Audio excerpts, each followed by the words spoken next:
D&Dark is an absurd, over-the-top comedy horror adventure that is intended for older audiences. Content warnings can be found in the episode descriptions. Hello and welcome to D&Dark, a comedy horror adventure Realplay podcast loosely based on Dungeons & Dragons 5th edition, and starring some of history's most infamous monsters. I'm Danger Dan Jerz, and I'm your host, / Crypt Keeper. My name is Jordan. I play Larry Talbot, a lycanthropic warlock. And last time I did about diddly squat. I got to work on Larry's cardio in this very big room. But the thing of note I did do was activate my amethyst lodestone. I sent Gor and Victor and poor Mary up into the ceiling. And eventually they came crashing back down. And that's it. Oh yeah, I made a devil's bargain to suck up a psychic blast that was about to hit Mary, and we left off with Mary sprinting in my direction so we can give him some much needed healing to try and keep this battle going on. Yeah, because you didn't make that devil's bargain. I probably would be dead right now. That would not be fun. Yeah, we'll go try and make sure that don't happen. Hello everyone, I am Aaron, and I play the Phantom of the Opera, our bard. I was the MVP of the battle as always last time, pulling out the sick tricks. It was actually the first time I cast Phantasmal Force on a valid target. That was very exciting. Still had to whip out Devil's Bargain to make it happen, but it was worth it. Well worth it. And then I took all of my best conspiracy theory knowledge, wrapped it all up together, and made a tinfoil hat, slapped it right on the Elder Brain. And I mean, we've pretty much won from there. I am Grayson. I play Jack Griffon, the Invisible Man, the party's rogue. So, last episode, Jack almost died like twice. And me, the player, I am absolutely infuriated with an NPC that Dan created because I know the specs of the item that the character has, but Jack only knows, oh, it's cursed. So Jack's like, I don't want a cursed item because that's some bullshit that I don't want to deal with. But then me, the character, I'm like, oh my God, I really want that dagger. So I, like me personally, I hate Igor. Like, I can't wait to see that guy die in like the slowest, most painful way possible. He's Seconded. No. He's a friend. You already did see him die. Yeah. I want to see it again. No redos.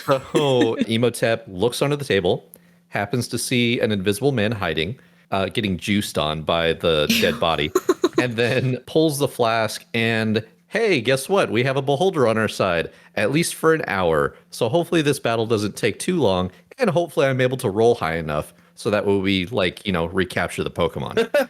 Hello, my name is Daniel Cruz. I play Imhotep the Mummy, our cleric / warlock. Last session, we got into a scrap with an Elder Brain. That wasn't scary at all. No, not at all. Elder Brains aren't scary. I got to use a mass healing word, and I got to bring our friend that everybody just absolutely adores as much as I do. I got to bring Igor back to life. Yay! And he took an item and he dimension doored away. So Dan, you better bring my boy back. Sweet baby boy. Absolutely. Bring him back. I miss him. I don't care about the item. I just want to see my friend Igor again. My favorite thing about that whole exchange is that now I get to have a zombie Igor with a teleporting dagger that could pop up at any time and any place. Yay! He's only supposed to be alive for like 24 hours, but I'm definitely stretching things a bit with that. Absolutely, do it. Do it. I mean, for the comedy, why not? And just for the listeners, canonically, Dan made a Heartless. So Hi, everyone. I'm Ben Magnet. I play Mary Frankenstein, our barbarian. And last time I got absolutely dunked on. I don't like psychics, and psychics don't like me very much because fighting a mind flayer form of my creator sucks. Fighting an elder brain also sucks. I'm almost dead. If it wasn't for Larry, I would be dead because that psychic blast was about to riggedy wreck me. And thankfully, Larry took a devil's bargain, and I don't know how I'm going to repay that kindness. Yeah, I straight up ran away because I did get some decent hits in on Mind Flayer Victor, I think. But yeah, your boy's not looking too good. Hi, my name is Josh Anderson-Severi, and I play Victor Frankenstein turned Mind Flayer. Last week, I got stuck on the ceiling for a minute. I was a bit of a tool in someone else's story as they tried to resolve their daddy issues against my skull. I, stood my ground and explained to my creation exactly how inferior they are to me in my new form. And the brain that has been keeping us captive rooted me in place, perhaps as a gambit to get attention off of it back onto me or something like that. And with that, let's jump back into the chaos. All right, so immediately Jack's going to cast like some magical healing shit, so everyone's at full health except for the baddies. Cool. GGO. Am I a baddie? Stay in your lane, John. So, since we are continuing the same combat encounter, Larry's card of the day is just going to carry over from the last session. And the last thing that happened as we left off was the cork getting popped on the Iron Flask and Kilmarnock the Beholder having his grand entrance. Who dares awaken me from my slumber? It has been eons. And who finds themselves worthy to stand in the presence of Kilmarnock? So I know you're probably really, really tired.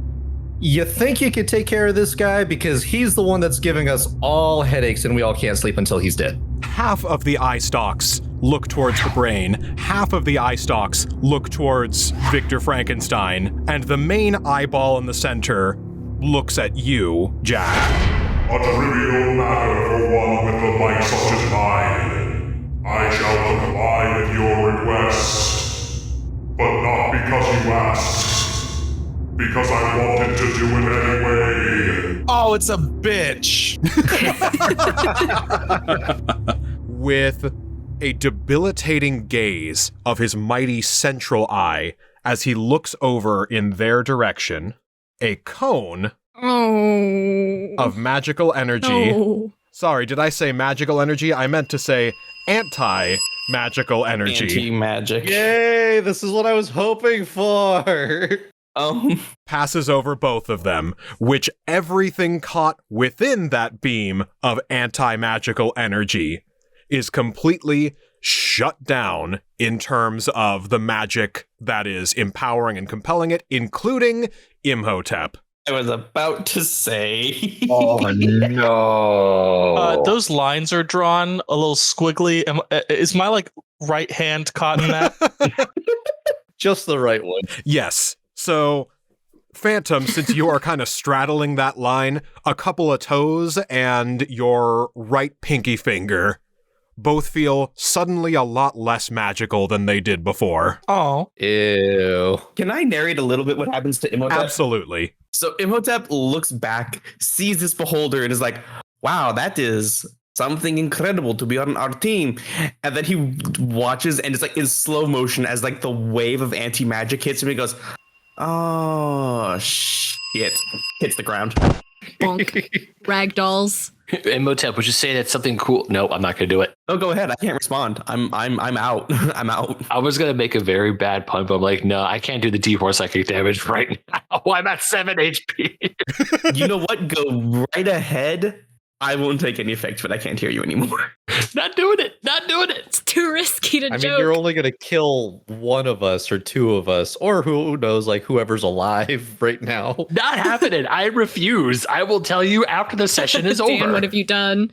So then, Imhotep, as you collapse to the floor and as the runes on your wrappings and your skeletal system and muscles and tendons start to flicker and dim, and as you make your way towards the ground, the last thing you hear is the voice of Vordenberg coming from your lantern saying, "What in God's name is that?"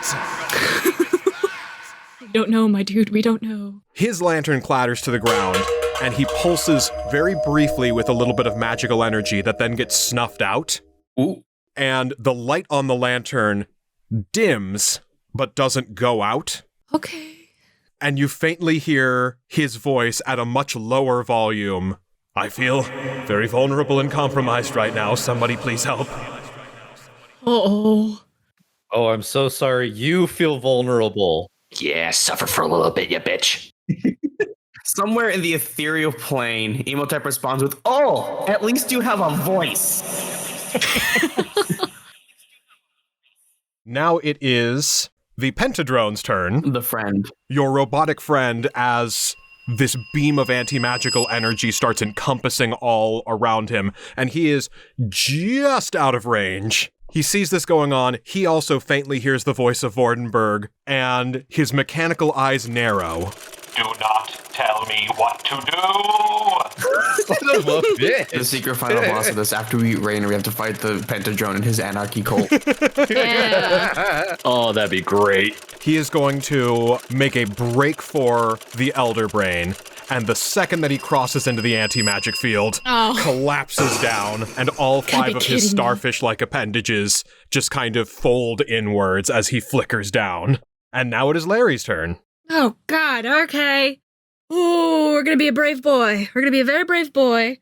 Mary, shit's hitting the fan real bad right now, so God damn it, from here on out, I am not leaving your side.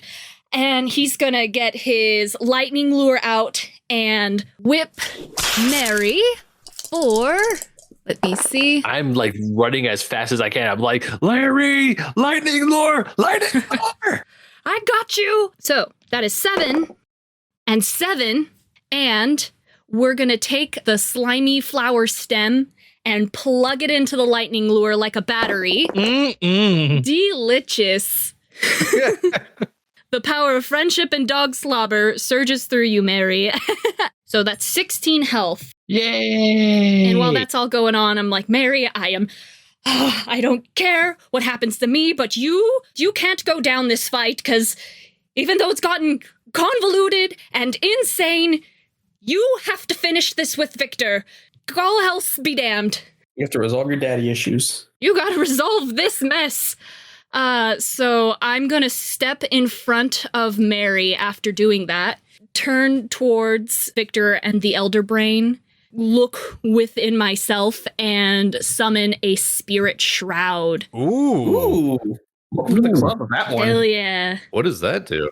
So Spirit Shroud, and how it looks is Larry's eyes are gonna go bright yellow, his mouth is gonna drop open, and this ethereal smoke and fog is gonna start pouring out of his mouth. And what is happening is I call forth the spirits of the dead, which flit around you for the spell's duration. The spirits are intangible and invulnerable. Until the spell ends, any attack you make deals 1d8 extra damage when you hit a creature within 10 feet of you. I see Larry do this, go, bloody hell, I really need to learn some magic shit. That is too cool. It's not great, but I'm pulling out all the stops, and that's going to be my turn. Okay, so as you are ending your turn, Gore is going to, in response to the sudden appearance of Kilmarnock, say, What in the name of the great old ones is that? and Kilmarnock says, Your destruction.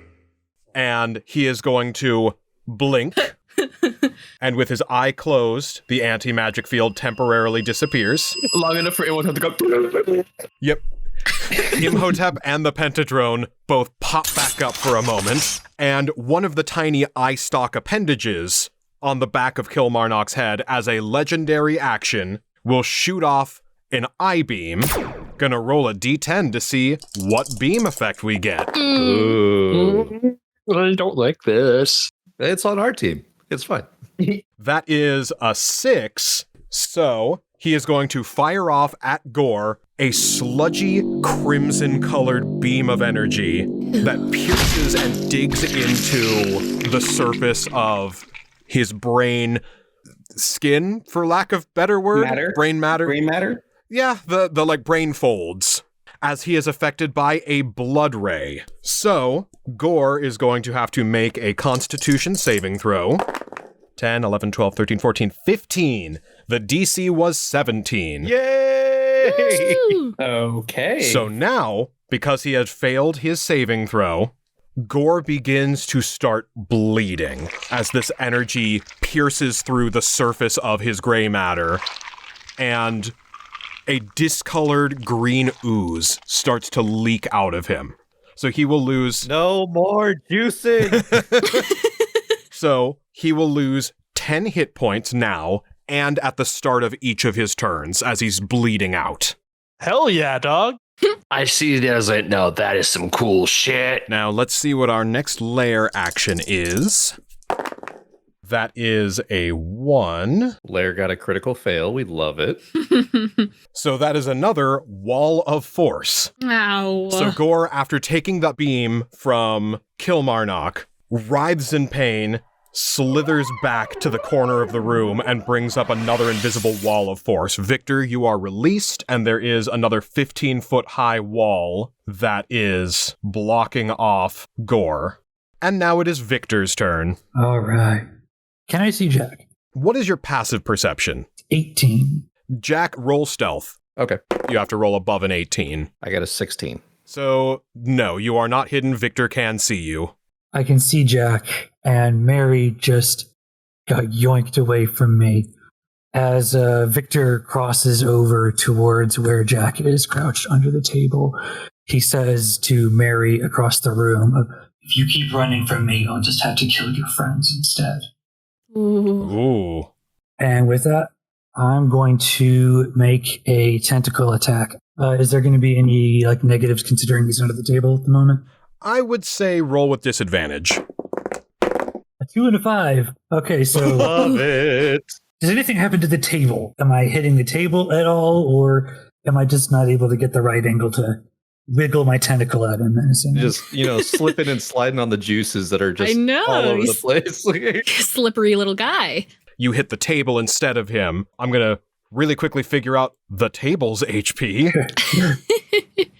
While you do that, Victor is just waving his tentacle arm menacingly like really nasty spaghetti at Jack. Oh, man. Look at who's the failure now. So the table has 7 HP left of integrity All right, great. as it shakes and buckles under your battle fist. And as your attacks fumble against Jack, you're feeling a little bit more psychic resistance from Gore, and you hear his voice call out to you. Leave them alone. Focus on the larger target. And as he is shouting orders and instructions to you, make a charisma saving throw. That one. Oh. With a nat 1, you are now forced to leave everyone else alone and focus all of your efforts and attentions on Kilmarnock. Okay, cool. And that will end your turn, so now it is over to Mary. Larry, stay close to me. I'm going to do something very, very stupid. But if I don't stop him, I won't be able to stop that. And I am so goddamn tired of not being able to do anything. You got it, bud. I'm right behind you. And I dash right to Victor, and I try to tackle him as hard as I can. Okay, roll athletics to get over the table, get to Victor, and try to tackle him. Alrighty. And then, if you succeed on that, you will make a contested strength throw. Sounds good. The classic battle between jock and nerd. That is a 15. With a 15, I will say that passes. So make a contested strength throw between the two of you. So you roll strength, and Victor, you roll strength. Alrighty. That is an unnatural 20. Damn. Yay! I like that. Damn. I thought I was safe at 19. Oh, damn! It's really a battle of the gods right now. Just barely. Victor, you are pinned in place as you are grappled by the Frankenstein monster. Can I consider that being hit with a melee attack? Yes. Okay. Then I want to use my legendary reaction, Telekinetic Shove. As a reaction to being hit with the melee attack, Victor forces the attacker to succeed on a DC 17 strength saving throw or be pushed 15 feet away. All right. So, Mary, make a strength saving throw. You got it. That is a unnatural 25. Oh Damn. my God god. damn Yes. I mean, I'm glad these roles are going in like a narratively important part here. It's like the struggle between Mary and Victor. Yeah. Why did I make you so strong? Yeah, as he's trying to like shove me, I just power through. I just like straight up football tackle. I'm like, you think I am a disappointment? Do you know how disappointed I am in you? Not fighting me like a man? You want to use your psychic powers? Go the hell ahead. I'm still gonna be here, and I'm going to beat the ever-living shit out of you until you come back to your senses, old man. Yeah, get in the locker, nerd. Get him, Mary. Drama. Get him, nerd. Point of inspiration, by the way. Yay, thank you. And yeah, Victor, as you telekinetically try to force him away, he grapples harder, hangs on for dear life, and is able to resist. Even though you are focused on Kilmarnock, you do have to deal with the immediate problem that is weighing you down in order to get to him. This child clinging to me. So now it is Imhotep's turn.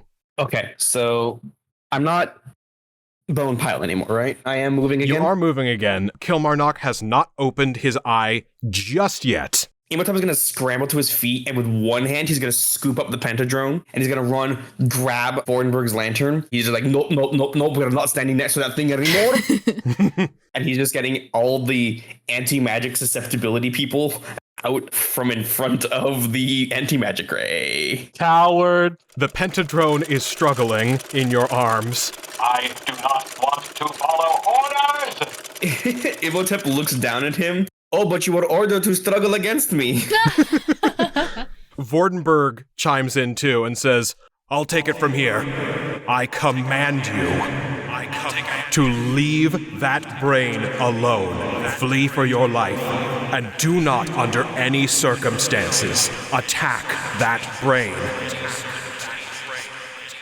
I look at the lantern, and I'm kind of like cradling this pentadrone like a little child. Do you think that this thing is going to actually hurt the brain? It will now. And his light flickers, dims a little bit. His voice grows a little bit softer, and a strange energy begins to radiate off of the pentadrone. And as you're holding it in your arms, it seems to kind of flicker between dimensions. Its shape begins to shift as you are holding on to it, and your brain can't comprehend the physiology of what's happening, and it is emanating a psychic energy. So now a d6 psychic damage will be applied to every attack that the pentadrone makes. Oh.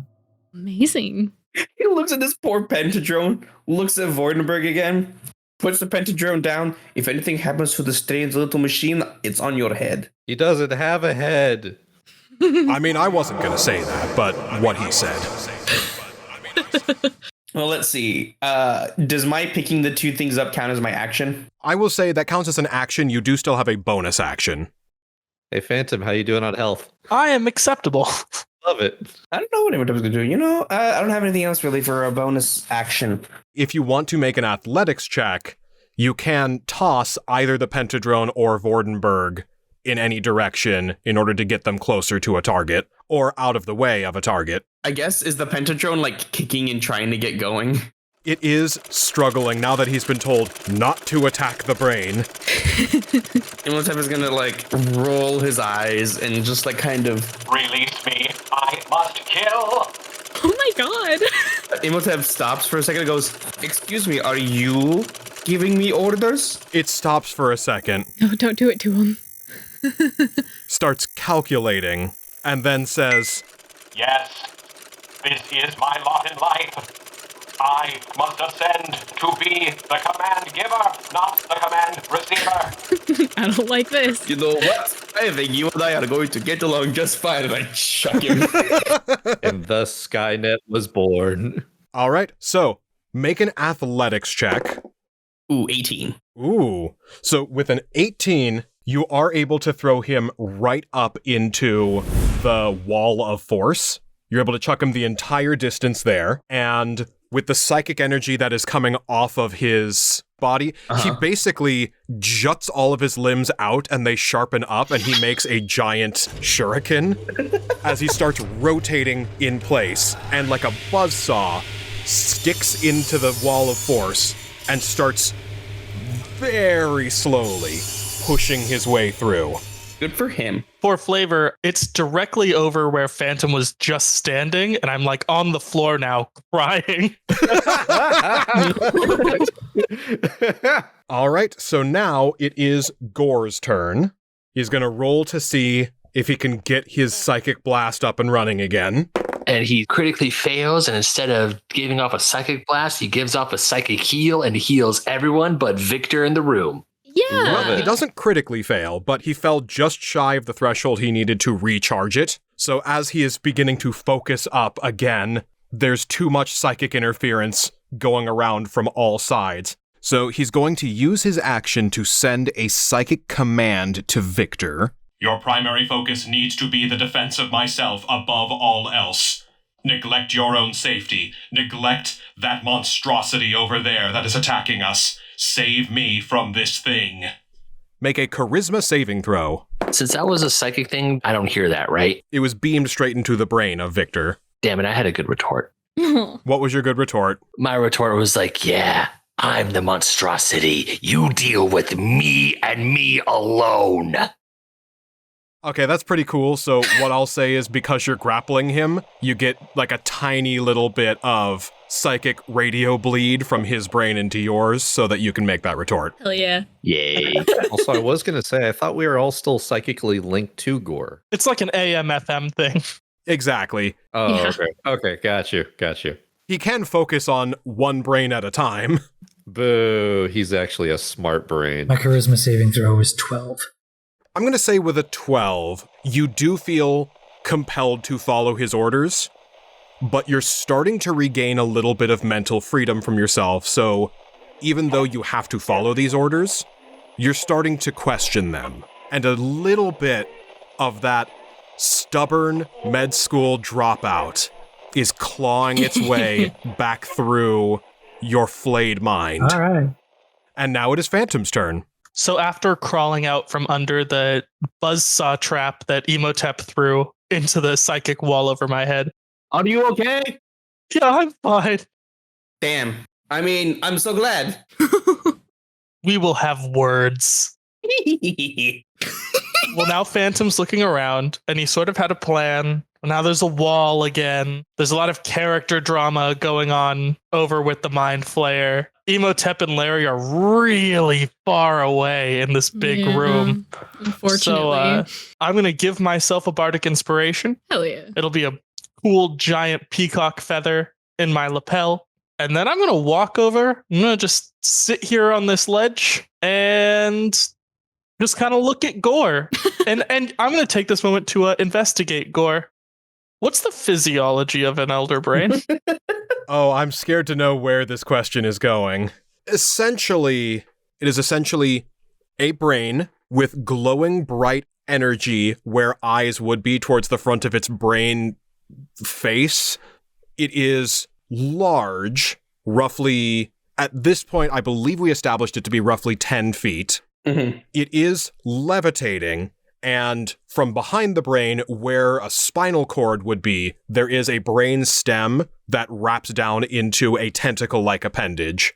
In terms of its proximity to a human brain, that's going to depend entirely on what you have in mind, and I reserve the right to skew it more alien or more human based on what your idea is.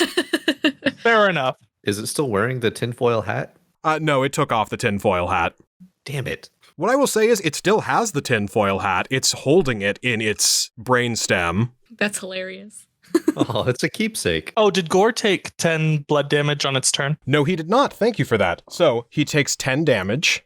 All right, and Phantom's just going to kick it. That's it. I'm chilling for a turn. Sweet. Is that really it? Oh, my plan's yet to unfold. Oh, God. It's beyond your comprehension. I am so intrigued and so scared at the exact same time. Now it is Kilmarnock's turn. So he's going to float closer to the wall of force. He's going to reach out with one of his eye stalks, touch and feel where the wall of force is. And then a large grin passes over his mouth. I don't know why I struggled so much with that sentence. I was like, passes over. I don't know why I struggled with that sentence. His face is just a giant eyeball and a mouth, so half of his face contorts into a large grin as he booms out towards Gore. Your defenses will not stop me. And he opens up his central eye. No, the poor Pentadrone. I'm okay with this. As he opens up his anti-magic field eye, it pierces straight through the wall of force, and it does shut down the Pentadrome, but it is still spinning in motion, and it still has all of the same velocity that it had from being thrown and from spinning. And so the Pentadrone is still going to break through, now that there's nothing stopping it, and fly directly into Gore. Yes! So, that is going to be...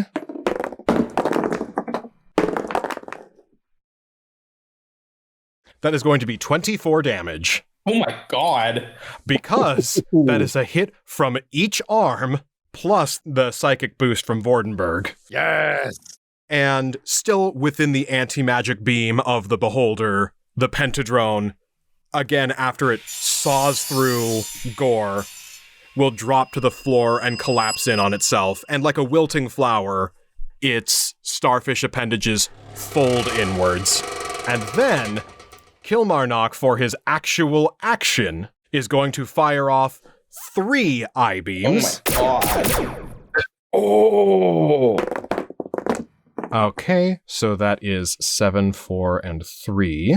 So 7 is a diaphanous white ray of etherealness. Bless you.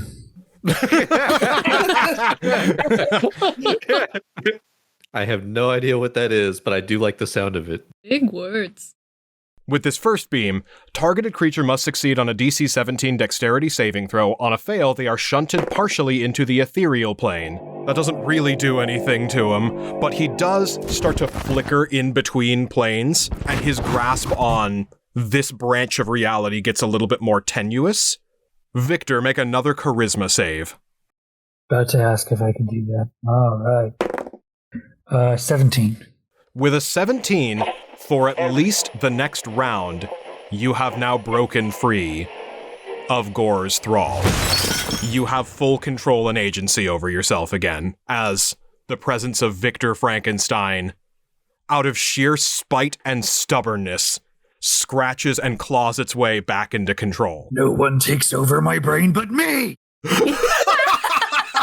Nobody makes me bleed my own blood. Then, the second of the 3 beams is the Terror Ray, which is a wavy purple beam of energy that overtakes him, must roll a Wisdom saving throw or become frightened. That is a 14, so he is now terrified of the Beholder.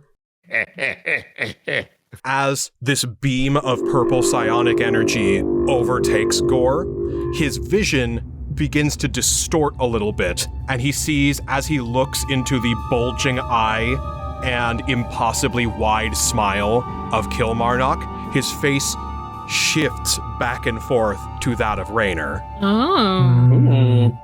Ooh, that's cool. Then the third is Dispel Ray. So a pale silver beam fires off in a random direction, ending one spell affecting any target. Larry, for your Spirit Shroud, roll a dexterity saving throw to dodge it. Proficient with my saving throws thanks to my strength card. That will be a 17. With a 17, that dodges. 17 is the DC for all of these eye beams, so you just barely... God. So as the ray tries to punch through my wall of spirits, they just kind of swirl and spin around them. From the ethereal plane, the spirit of Patrick O'Houlihan reaches out to Larry and says, "Dodge, duck, dip, dive, and dodge." And that will end Kilmarnock's turn, and he closes his eye with another long, prolonged blink. Oh my god, just keep your eyes open. His eyes get a little dry. He's got to blink every now and then. It's a very big eye. It gets dry really fast. You should understand that, Jack. All of us should. Yeah, okay. Damn it. I gotta make this guy goggles. There we go. You mean a monocle? Oh my god. I'm just imagining a beholder with a minion goggle.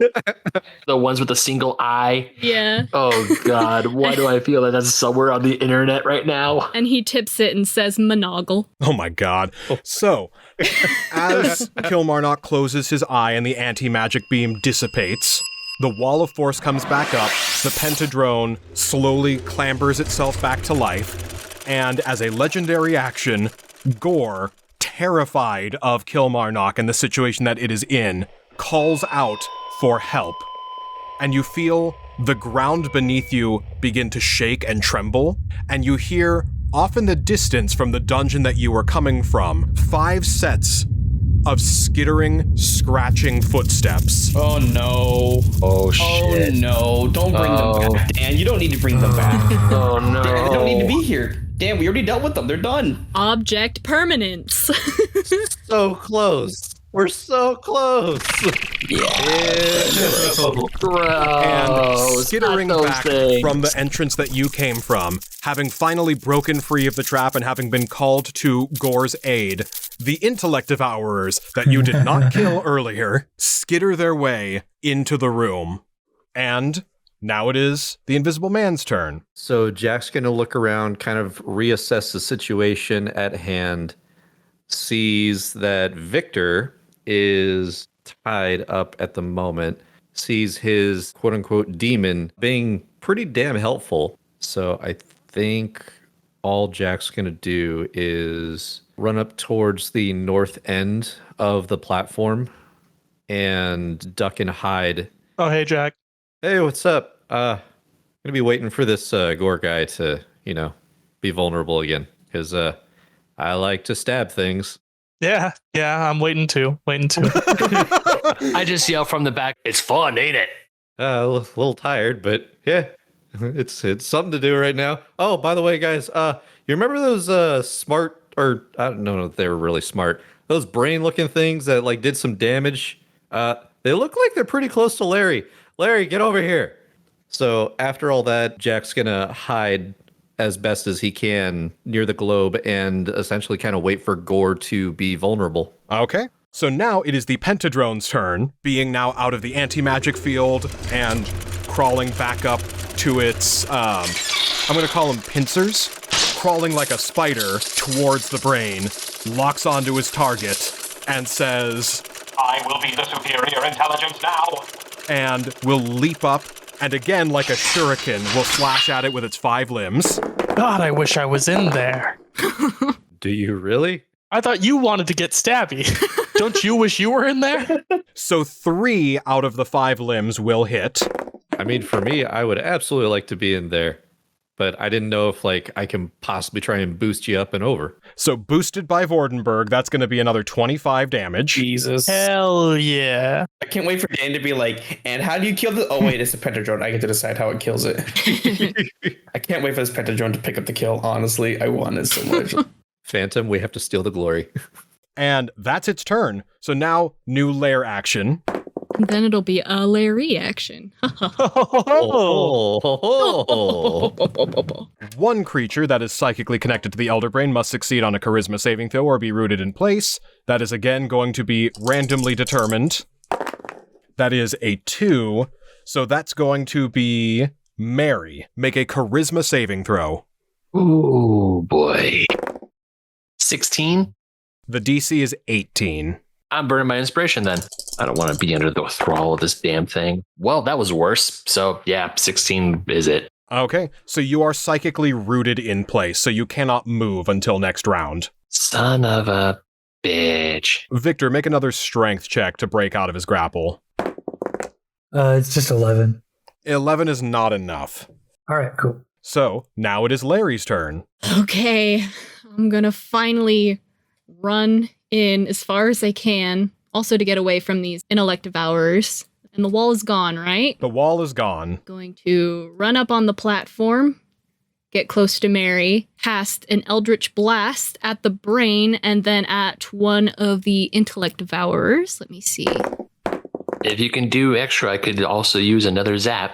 I don't think I can heal you this turn, but I will keep that on the mind. But okay, so unnatural 20 for the brain. That hits. And then that's 9 for an intellect devourer. 9 does not hit. Boo, but I got the one I wanted. Because Larry's about to do some shady shit right now. Oh. Do the shady shit. So out of Larry's tarot deck, he's going to draw a blank card and fire his Eldritch Blast, hitting the brain. And I'm going to inflict on him Card Captor's Curse. Oh. Explain. This is some sketchy blue magic shit I can do. At 6th level, when you deal damage to a creature, you can use a bonus action to place a curse upon it. If that creature is killed, you capture its essence in a card. You gain an ability possessed by that creature, either like flight, breath weapon, fire breathing, etc., as worked out by you and the DM. The ability lasts until you take a short or long rest, and I can only card capture one creature at a time. Well, damn. Okay. Hell yeah. Holy shit. We're going to have all the demons. We are Pokemon trainers. I love the fact that Imhotep, we've decided, is Sailor Moon, and Larry is officially Card Captor Sakura. God damn it. Well, I also do 8 damage, so there's that. Love it. And I think some coins fall out of my hand, so I get 2 coins. Yippee! Oh, because you just needed more money. To buy presents for people that'll appreciate them. Oh, shit. I don't know what you're referring to. That's my turn. That's all I'll do. As a legendary action, seeing how everything is going with all of this, Gore is going to once again do another psychic pulse, and he's going to do it off of Victor. Or no, he's going to do it off of Mary, actually. I'm sorry, what? In order to basically get back at Larry for what happened, he's going to psychically ping off of Mary. So both Victor and Larry need to... actually, there's no save for it. So the two of you both take 3d6 psychic damage. Ooh, okay. As a pulse of psychic energy extends out of Mary that hits both of you. I don't take any damage, do I? You do not, but both... Nope, you're just the radio tower. Both Victor and Larry will take 12 damage. Larry, how are you doing? I'll be okay. I'm good. But with my last spell slot, as a reaction, I'm gonna Hellish Rebuke. Oh. Ooh. You're hellish rebuking Mary? No, the brain. Yeah, the brain. I didn't know that's how it could work. Because it is... He caused the damage. It is damage from the brain. It's just emanating from... Jordan actually explained it really well. Mary is basically being used as a radio tower and is sending a psychic wave out from him. Oh, so it's like the hellish rebuke goes back into the tower, and then it's almost like feedback when you have a microphone next to a speaker. That's a cool flavor for it, but it's up to Larry. Yeah. I don't know, that's just the way that I do it, but... Okay. I'll take it. So for Hellish Rebuke, is that... Dexterity save. That is a 3. Yes! Yes! So I'm gonna point my finger at Gore. Eyes go yellow. Just the most stern, furious look on his face. And then let me see at this level 3d10. Wow. Hell yeah. All right. Well, that is 12 damage. All right. And then I want to glance over at Phantom and be like, hey, Erik, you want some tete de veau? As this brain just envelops in flames. Jesus Christ! That's my turn! Or not even my turn. My reaction. My honest reaction. Okay, so now it is Victor's turn. Okay, first things first, I'm going to try to recharge that, and I failed. Okay, how do I get out of this grapple the eyeball guy put me in? It is a strength save. Well, that sucks. You gave me an inspiration in the first session that I was with you. Do I still possess it? You do still possess it. Okay. Well, I guess barring any other logical thing to do, I'm going to try to bust out of that. And I got an 11, which something tells me is not enough. 11 is not enough. Yeah, I'm going to go ahead and inspiration to try to get out of this. Well, if 11's not enough, neither is 9. Welcome to the game, Josh. Get grappled. Yep. You don't want to turn anyway, right? Squirms spaghetti. That's basically all I can do, right? So that's basically it for me, folks. Now father and son can just talk. As they're both stuck in place. So, Mary, it is your turn. Yeah. I try to break free of the grapple, of course. All right. So, for you, it is a charisma saving throw. Fucking hell, it's a 3. So, you are still stuck in place. You two are going to stand there till you love each other. Yeah. No. He's like, I'd rather die. I just look at Victor and I'm just like, well, you calamari-faced failure of a father. How do you like this? And I lightning bolt him. Calamari-faced failure of a father. That's good. That is a good one. Since you're stuck in place, you can't dodge it, so it just hits. That's a 5. Okay, so that deals 5 lightning damage. I'm rooted in place, right? Yes, I can still swing at it with my longsword? you can. This is a case where advantage and disadvantage cancel each other out, so just treat this as a normal attack. 13 to hit? Is a miss. Okay, well, good thing I can attack twice, so I'm going to do it again. You guys are just stuck next to each other, slapping the air. Pretty much, yeah. 15 to hit. My AZ is 15, so does that go through? Yes, we're doing meet to beat. Okay. All right. 9 damage. All right. I'm going to use one of my legendary reactions of telekinetic deflection to have the damage dealt against me. Okay, that will round to 5 then. It's telekinetic deflection is what it's called. Can I deflect the force into the table? Yes, you can. Cool. Fuck the table. The true villain. I was just So going to the say. force of that hit, you telekinetically redirect into the table. The table takes 4 damage, and it's looking real unstable now as it's barely hanging in there. It's got 3 HP left. We got it on the ropes, guys. All right, we're gonna win this one. So Victor deflects my blow. I look at him as like, oh, what? Scared of your disappointment giving you a little scratch? I truly don't know what to say to that, to be honest. Victor's just very low-key impressed. Right now, Mary just wants to beat you down and kill that brain. So as you say that, Kilmarnock's going to say, Good one.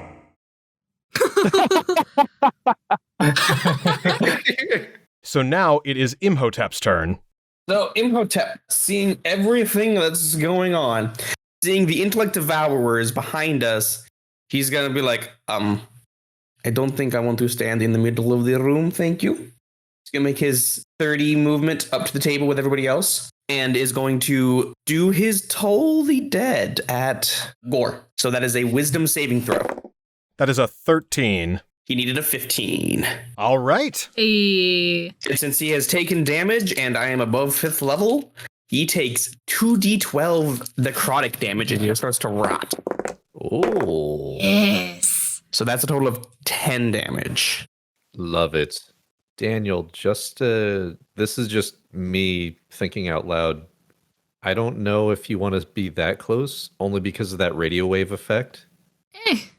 I'm fine. It's fine. I'm fine. We'll go down together. I want to see how the story ends, so. Does that end your turn? Unless I could convince Vordenberg to somehow boost my radiant damage again.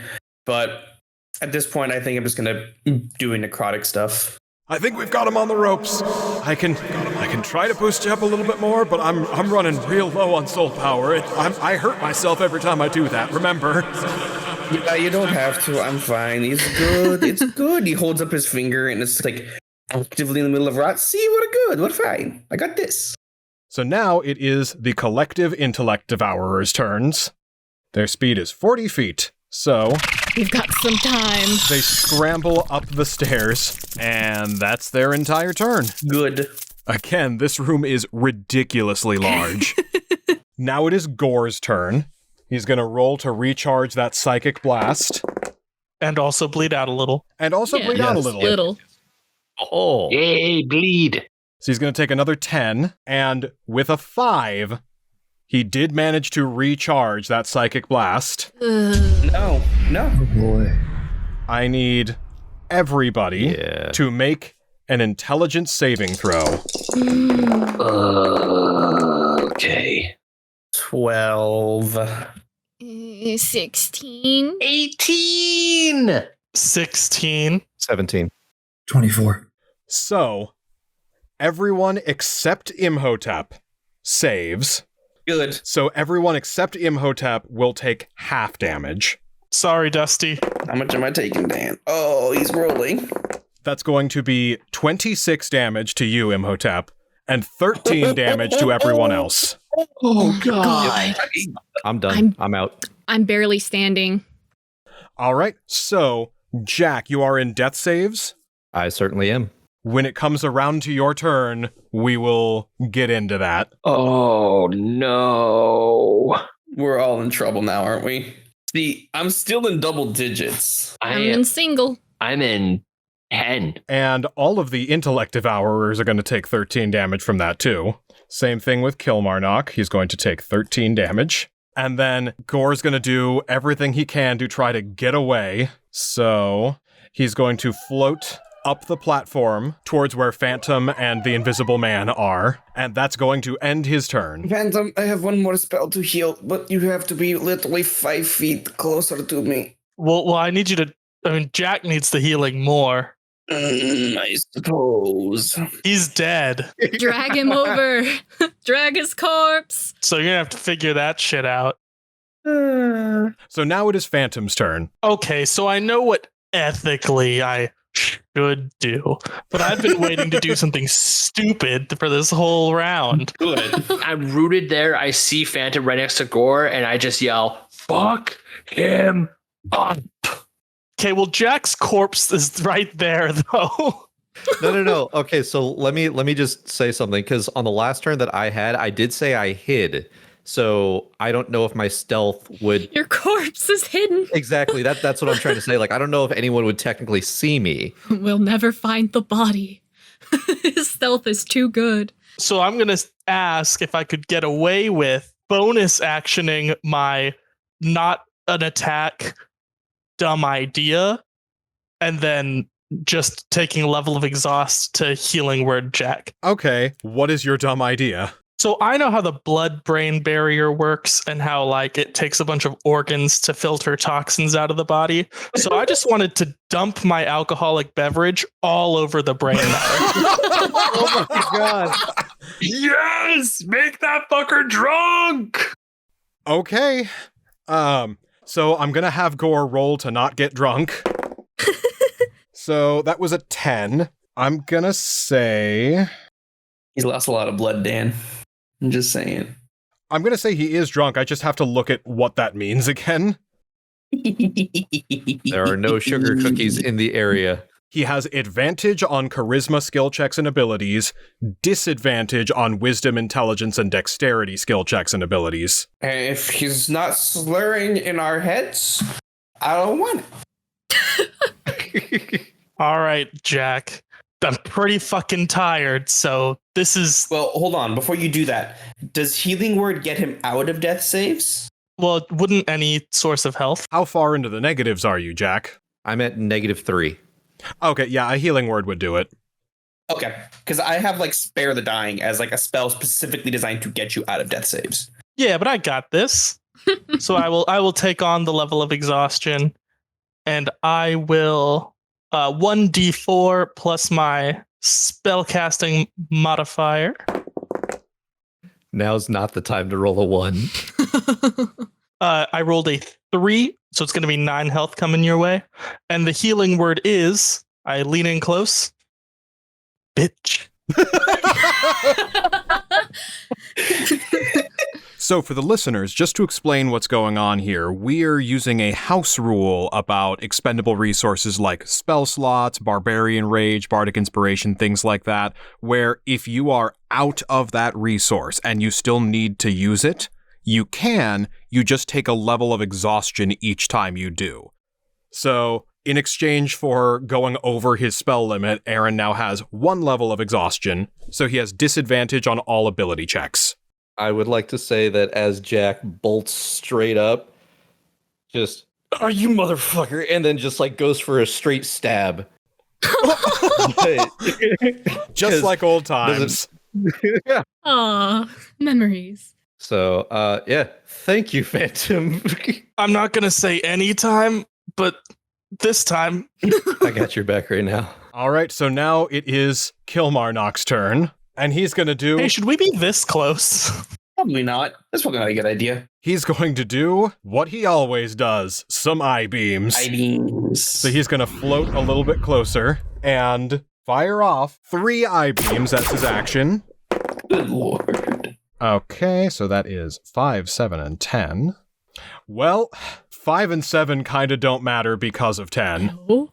So number 5 is a seizure ray. Target must succeed on a DC 17 Constitution save or be poisoned for the next minute. Ooh. Gonna fire that at a random intellect devourer. Nat 20, so that's gonna hit 2 of them. So 2 of them are poisoned. Hell yeah. Then for number 7, Etherealness Ray. So one of them's gonna get half shunted into the ethereal plane. And then for number 10, the reason why the other 2 didn't really matter that much, he's going to fire off a streaky black death ray. Yes! Oh, nice. Yes! Target must succeed on a DC 17 dexterity saving throw or take 8d10 damage. Hell yeah. So he's going to fire off a death beam at Gore, who will make a dexterity saving throw at disadvantage because he's drunk. Yes! With disadvantage, that is a 3. Yes. So being unable to dodge out of the way, he gets hit with a beam of darkness that is an inky black tendril that envelops him entirely. It crawls through all of the canyons and crevices of the brain folds, overtaking all of them, sinks in deeply, and the lights of his eyes turn into a glowing, dark pool as he then collapses to the floor and convulses and takes 8d10 necrotic damage. Jesus, tap dancing Christ! I'm jealous. I'm jealous of being able to do that. I want to do that. That's my pocket monster. And he's going to take 32 damage. Die, die, die, die, die, die, die, die, die, die, die, die. As he convulses on the ground, the black shadowy energy that has overtaken him sinks down into the floor, and he begins to dissolve. As he reaches up with his brainstem one last time, grasping towards the sky, and says in his last dying words, All I wanted was to leave. and in your brains, you hear radio static and a signal, die.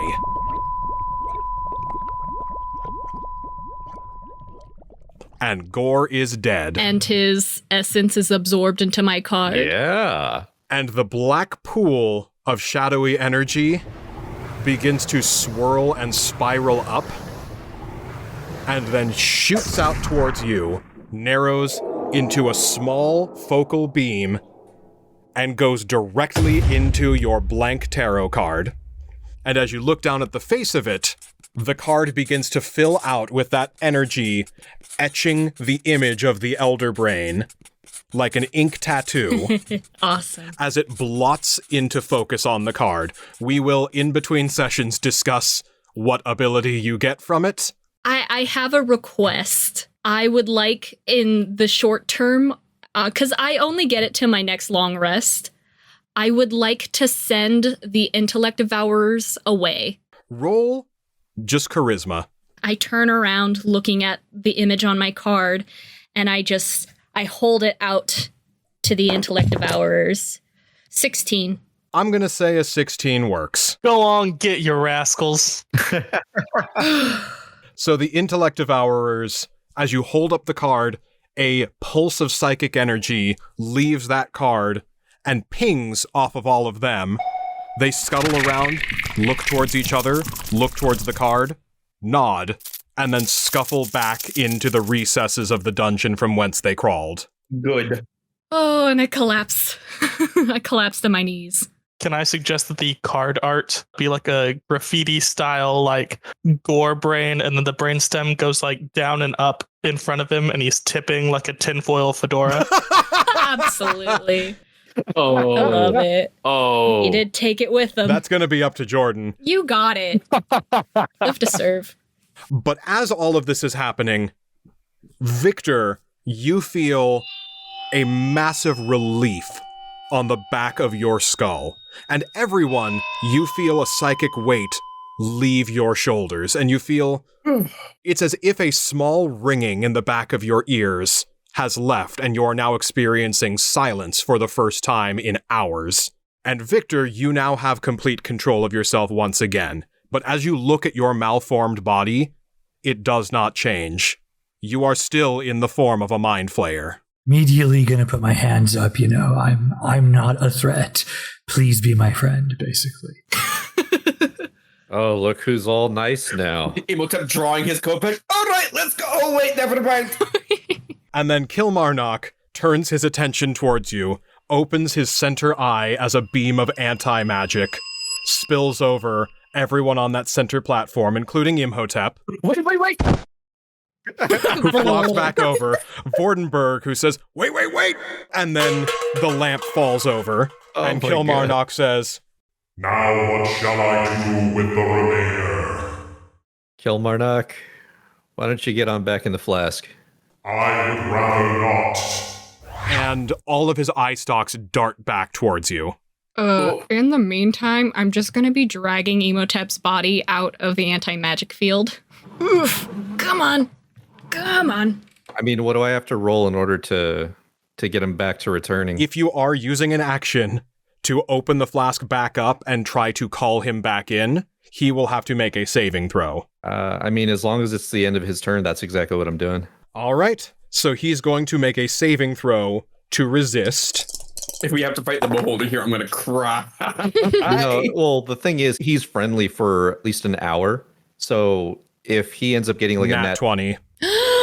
No. Why? No. Why? As the vacuum beam of energy starts to pull him towards the flask, he fires out an eye beam that knocks it out of your hand. While I appreciate your ingenuity, I said I would rather not. All right, you were good to us. If we can't get you back on our side, why don't you go live your life? Has Larry pulled Imhotep out of the... Yes, Imhotep is out of the... Yeah, I would say so. Can I unseen servant to try and grab the flask, because I have that now? Sure. Phantom, what do your unseen servants look like? They're all stagehands. Mine are all lower level priests. Like your previous followers? Yes. Hmm. There's just this invisible skinny dude who's bald. He's got like eye makeup. He's wearing a kilt. He's got no shirt on. Picks up the flask, and I'm hoping that while Kilmarnock is not looking, we can open it and try again. As he is monologuing at Jack. As I said before, I would rather not. For I am the Almighty. I am the All-Powerful, and you all should be bowing beneath my majesty. And he's going to make another saving throw. That's an 8. Yeah. He starts to get pulled into the flask, and smoke begins to envelop him as that indigo energy leaks out of his crown and around his eye stalks and pulls him back in by the eye stalks. And he is struggling against it and declares as he is being pulled back in, I will remember this transgression. You shall not be saved from the glory of Kilmarnock. It's okay. We still probably have like another 58 minutes with him. So with all this, can I go take a look at our Pentafriend real quick? he is currently scrambling over on his pincers towards what remains of the pool of Elder Brain essence and is just examining it. Imhotep kind of kneels down, awkwardly pets it. That'll do, strange mechanical device. That'll do. But not know if it will do. That thing commanded this center, and now that thing is gone. That thing had the superior intelligence, but it died before me. I have more might than he. Now I may be the superior intelligence. I may evolve and overtake this facility. Imhotep kind of smiles and says, there is an entire village in need of a leader outside. I'm sure they would be happy to have you. No. Oh, you evil son of a bitch. Victor is going to go up and join the Pentadrone and Imhotep over the Elder Brain goo and offer his assistance to the Pentadrone in installing the Elder Brain goo in itself so that it could become a more supreme being. Oh my god, he's going to get to go to be a Decadrone. What a lucky dude. While this is happening, I'm going to walk up to Mary and say, how you doing, bud? Not too great. How are you? I lived. I am so surprised. I'm sure you've got a lot of stuff to work out with Victor. I want to hand him the Elder Brain card. If he gives you any strife, if he gives you any crap, I'm sure you can find a way to use this. It'll only exist until I fall asleep. Appreciate it, and I give the card back. But I think I need to do this on my own. That's fair enough. I'm gonna go take a seat somewhere and, potentially pass out, if you don't mind. Save me a spot, I'll join you in a second. And I go over to Victor. Phantom pats the ledge up with him and Jack, where we're already, sprawled on the floor. Okay, I'll head over there and just collapse on the floor. Can I do a Arcana check on Victor to see if he's completely stuck as a mind flayer? You can tell without rolling that this looks pretty permanent, but if you want more details, you can roll for it. Yeah, I don't get anything. It's a 6. I guess the outside value matches the inside now, huh, Victor? He was a squid inside? Yeah, I'm just gonna smack Jack as I'm just face down on the floor. I suppose you think I deserve this, and I suppose I can't blame you for thinking that. But know that I cannot give you anything that is worth more than what you can give yourself. I don't know what you want from me. I consider our business to be settled. But I can give you one more thing. I'm sorry too. I consider... Let me first, if you don't mind. Sure. I did not mean to kill... No, that's a lie. I did mean to kill her as a ways to get at you. I meant to hurt your little brother as a means to hurt you. And after I met Mary in the forest that day and I knew what true kindness was, true unfiltered, untarnished kindness, I have been wrestling with the fact that I took someone away from you that you truly cared about. And it doesn't undo what I did. It doesn't undo the horrible things I've committed to get back at you, just to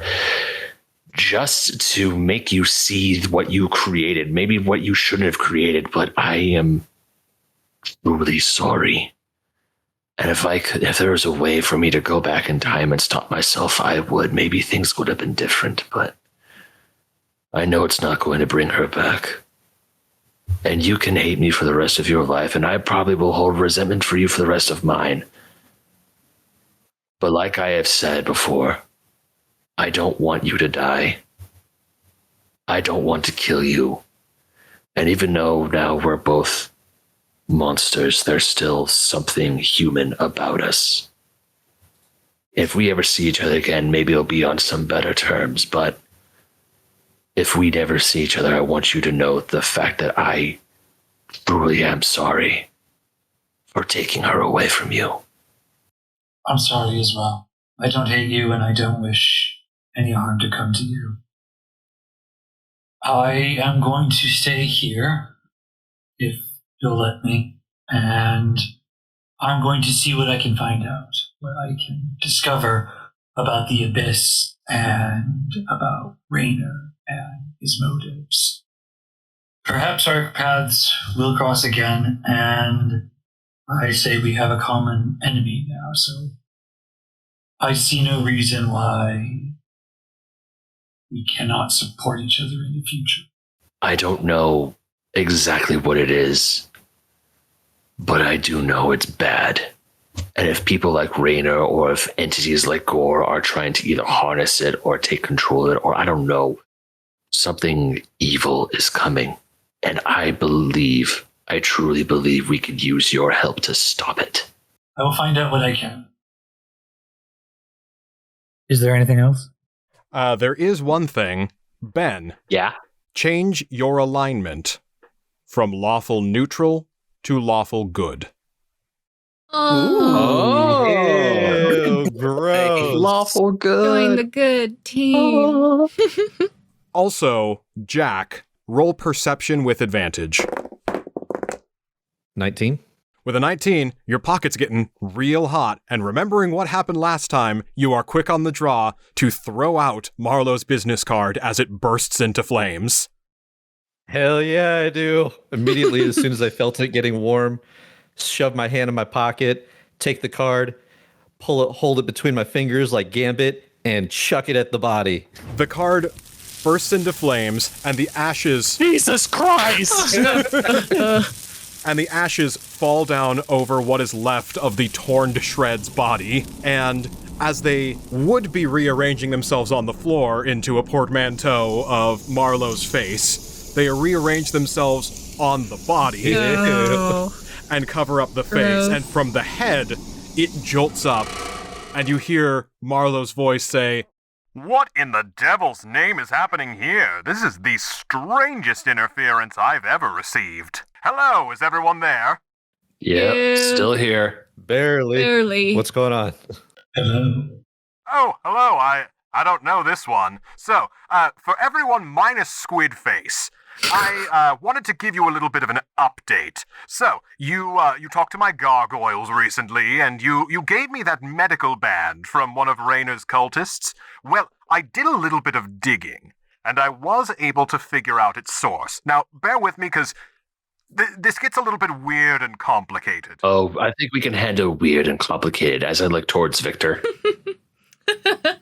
Let me just get the straightforward bit out right in a way. This does source itself from the remains of the Seward Sanitarium in central London. Now, this was a little weird to get information on because there's something going on there. Nobody seems to have any recollection of it, even the people who supposedly should have worked there. Something seems to be muddling the minds. And even as I was looking at the documentation of the building, my eyes kept lazily drifting to the side. So there's something preventing people from really internalizing that. and just above table, it's like the Doctor Who TARDIS thing with a perception filter, where just your brain gets distracted by something else every time you think of it or every time you look at it. Anyway, it's sort of like that, but I was able to figure that out. So there might be something going on over there. What all have you learned about Reiner? Because we might be able to put the dots together if I combine what I know with what you combine with you know. Dan, can I roll for any kind of understanding of what might be happening there now that I've got my squidly delicious attachment to the abyss? Squidly delicious attachment. Squidly delicious attachment. Because of Squidly Delicious, Squidly delicious. roll insight with advantage. Okay, it comes out to 12 then. With a 12, you feel like there is something going on there that is spanning multiple planes of existence simultaneously. And there's something that Reiner is doing that is intentionally drawing attention away from it. This feels familiar to me from the way that Reiner and Gore's magic operates. It seems that there are multiple places layered on one another in the same place, or something like that. And our attention is being specifically and intentionally diverted away. Oh, that is interesting. that does make sense. Didn't one of the cultists that we found, or someone say that Reiner was in Warwick Castle, but not on this plane of existence? I think so. Wait. They Warwick mentioned Castle? Yeah, the tourist joint. Well, if he is hopping between different planes of existence, that would explain why he's been so difficult to track. And what better hiding spot than hiding in plain sight if he's surrounded by tourists in our walking world? Well, that thought had never even occurred to me because there's so much attention there at any given time. So, what should we do? I don't know. So if he's doing interplanal travel, then he's got to be looking for certain junction points where the veil between the different layers of reality is thinner. Imhotep with his pierce the veil. Oh, I think I know a little bit about that. With the piercing those. Marlo, there was something that I read about a long time ago. And of course, all of this is it's different. Does it have anything to do with something called ley lines? Not entirely. Ley lines are... I hadn't really thought about it, but I suppose there is some sort of connection there. If there's a place where multiple ley lines or something like that cross, would that create a weakness in the barrier? For us to tell which location might be the entry point? Well, that makes about as much sense as anything I could come up with. Cool! I'll take it. If you can go somewhere where those planes overlap, where there is significant disturbance and interference, why the Seward Sanitarium actually sounds perfect as a place to hop to a different layer of reality. You might be able to track him down if you know which layer he's in. Sounds good enough to me. Have you gotten any word that there's anything major going on, such as it being time sensitive? Because we're pretty busted up right now. Probably don't want to go on any sort of vacations or take any extreme lengths of time, but if he is up to something, it will probably be soon. You might want to rendezvous with Carmilla. She's going to be in the area. She actually just left from Stratford, heading towards central London. She's doing something or other with the priests and the blood hunters, but she will be local in the area, so you may want to rendezvous with her for some extra reinforcements. For the love of any thunder or lightning gods up there, please tell me she still has that javelin from Vordenburg. I wouldn't know anything about that. You'd have to ask her. Oh, she freaking better. I will, you know what? I will send Capricin her way and ask her to meet us at the sanitarium. Who's Capricin? Our beautiful, wonderful, lovely bat messenger. And I'm gonna scratch around in the top of my head for him and reveal. Coming out of a very deep daze and sleep, Capricin rubs his eyes, yawns, and lets out a very tired squeak. Oh. Good God, man, did that thing come out of your hair? I don't want to talk about it. Anyways, Capricin can go and meet up with Carmilla, and then we can all rendezvous at the sanitarium. After we're all rested up, of course. All right, well, take the time that you need to get up to full strength, but I wouldn't delay much longer. I'd be more help if I could, but, well, first of all, I don't really care. Second of all, things are a little bit, weird here in Stratford. All right, look, there's a whole bunch of bureaucratic nonsense that's going on. I have to go to committee meetings now, and, Amazing. If you could, as soon as you're done with whatever you're doing there, if you could come back and re-kill me, then that would be wonderful. Dramatic. You said that you wanted us to stop by, or no? I don't think it would do you much good to stop by Stratford first, so if I were you, I would go directly to the Seward Sanitarium. All right, sounds good. All right, well, is there anything else that anyone needs from me, or can I go back to disregarding my responsibilities? I'll take another card. That way I can reach you. All right, I'll do what I can. Any chance we could get 2 of those? I suppose. Thank you. And I look over to Victor. I'm like, one of them's for you in case you ever need to reach out to us. Oh, I guess I should ask while I'm here. Who is Squidface Man? That's Dr. Squidface Man to you. Sorry, who is Dr. Squidface Man? I don't even know that I want to know anymore if you're the type that is pretentious about titles. No, he's actually not a doctor. It's fine. I just sigh and I just go, Marlo Bronte, Victor Frankenstein, Marlo Bronte. And the ash-ridden head of the corpse on the table looks back and forth between the two of you and says, "Oh, I see the resemblance." God damn it. Oh, fuck off. He was turned into a mind flare. All right, well, if you want me to fuck off, I'm not going to stick around and ask twice. So, best of luck. Bye. And the head flops back down on the table. The ashes sprinkle down off of him, and through the bodily fluids and the flamed paper, it crumbles and falls to the floor and rearranges themselves into sopping wet business cards. Of course. I pick up one and I try to flick it a little bit so it can to get some of the excess water off of it.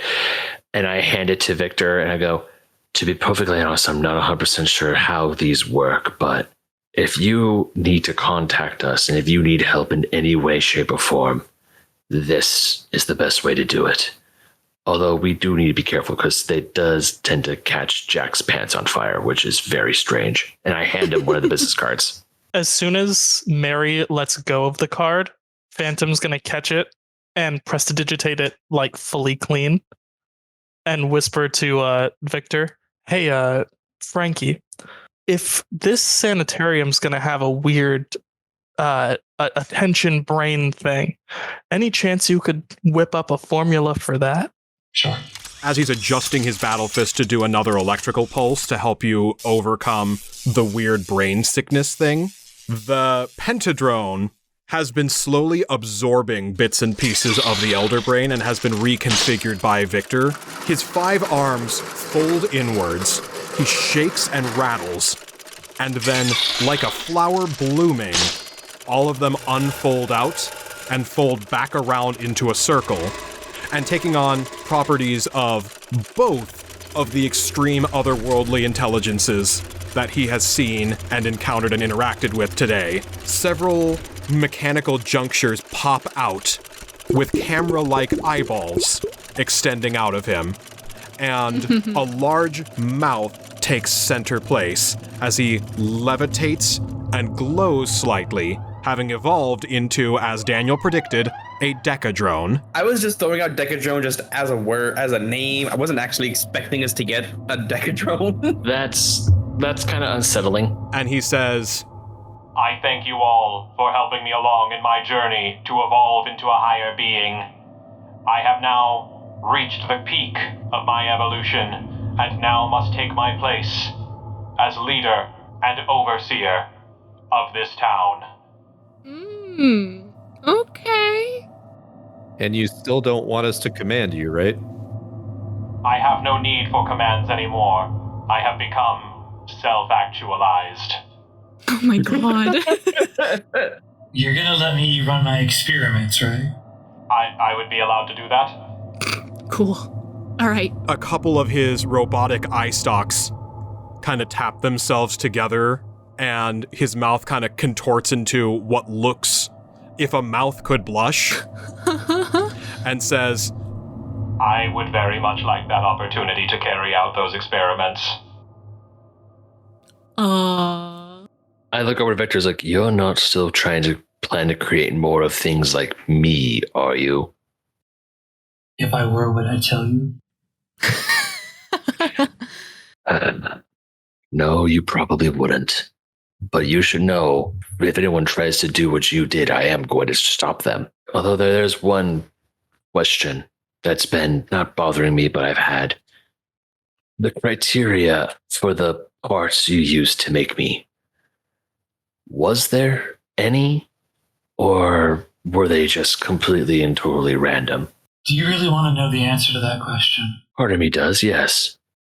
I made you with whatever I could find. I dug you out of graves. Some were new, some were less fresh. I put you together with whatever garbage I could find. Mary, roll insight. Nat 20. Mary, with a nat 20, you can tell that he's deflecting a little bit and that he is more proud of you than he's letting on. Well, just as long as no one calls me Trash Panda, I think we're all good. And I just give him a little smile, and I turn around and walk out with the rest of my friends. Oh, you called us friends. We're his friends. You called us friends. We are friends. You were always my friends. Yeah, but you said it. As you make your way out of the lab, back up through the church interior and out into the town of Northampton, you walk back out to the city to find dozens and dozens of Igors standing by the door, watching. And as you walk out, they all look at Phantom, and Fritz walks out and says, "It took the combined efforts of everyone in the town, but I think I may finally have found someone that can tackle that faith of yours." Shit. That what now? What is he talking about? I'm gonna start killing. You shut the hell up, Igors and Fritz. Whoa! All right, everyone, give us room. Let us through. All right, we will not operate on you if you turn down the procedure. And they stand aside and feeling your palpable discomfort, they start to part and go back home. That was weird, right, guys? Uh-huh. I just look at Phantom like, yes, totally weird. I mean, come on, who would want to fix your face, pretty boy? It's already the most handsome in all the land.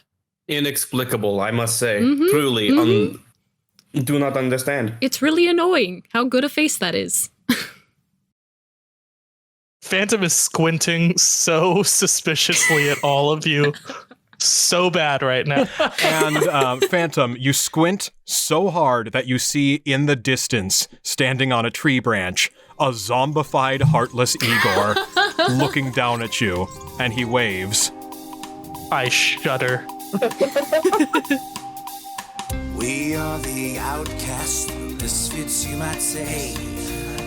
We deal with the nightmares that you run away from every single day. We know the world is a gruesome little place, but us outsiders, we've developed quite a taste for the grisly and morbid, the ghastly and the horrid. We know it's awful, dreadful, but we like it. Just another haunted night, shrouded with unearthly fright. So when you're oh so terrified, you know who to call. The world is falling apart, we'll never take it to heart. Some monsters and creatures and spirits and specters and all, let's all have a ball.